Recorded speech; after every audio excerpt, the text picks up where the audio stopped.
उपसे जैसी सुमने सुपती सुपक्ती श्रीरामासी तरणपणी सेनासी कैसिनी सोशील श्रीराम. काही अरे माझा राम फुलाच्या असणाऱ्या गादीवर झोपणार आहे आणि त्या फुलाच्या गादीवर माझा राम झोपत असताना त्याला त्या फुलाची देठ टोचतात आणि माझ्या रामाला वनात गेल्यावर त्या गवतावर कसा झोपल माझा राम. आणि त्या रामाला म्हणतेस तू वनाला जा. त्या रामाच्या पायातलं जेवताना काढत नाही माझा राम आणि त्या रामाच्या पायात नाही आणि वनानं चलत जा म्हणतेस. काय त्याचे चरण म्हणतील, काय त्याचे पाय म्हणतील माझ्या रामाचे. एवढी कशी कठोर झालीस. अशा प्रकारे राजा दशरथ कैकेयीला म्हणतात.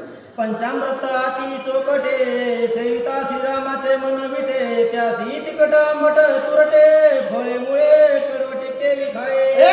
काही माझा राम काय काय खातोय काय सांगू तुला. अरे पंचामृत आहे आणि आमरत सुद्धा माझ्या रामाला गोड लागत नाही ना. मग माझा राम काय काय खात असेल आणि तू माझ्या रामाला वनवासाला पाठवायलीस. इथून काही द्यायचं बी नाही. मग राजा राम असताना तिथं वनामध्ये कडू बोरं खाईन, आंबट बोरं खाईन, तिखट मिरच्या खाईन. माझ्या रामाला सहन होईल का ते. माझा राम कसा करेल. काही तुला कसा मनामध्ये विचार येईल.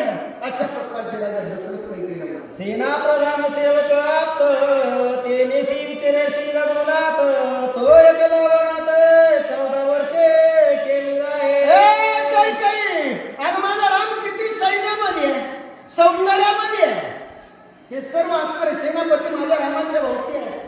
माझ्या रामाला कुठल्याच गोष्टीचं कमी नाही. आणि एकटा माझ्या रामाला तू वनवासाला जा म्हणतेस आणि त्या अरण्यामध्ये माझ्या रामाला करमल का. माझ्या रामाची काय अवस्था होईल. मग माझ्या रामाची एवढी अवस्था होत